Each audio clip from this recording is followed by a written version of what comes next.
How to change your MetaMask language fast and easy. Hello guys, on today's video I'm going to show you how to change your MetaMask language in easy fast way. So all what you have to do is go to the MetaMask right here, and now go to the top here and go to settings option here down.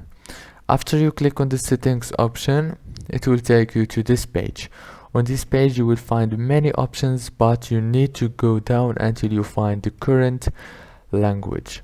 Now right here you have all the language that you can choose from. There is Arabic, Catalan, Malay, Netherlands, Portuguese, French, many language. After you finish, it will be updated automatically. If this video was helpful, please don't forget to like and subscribe.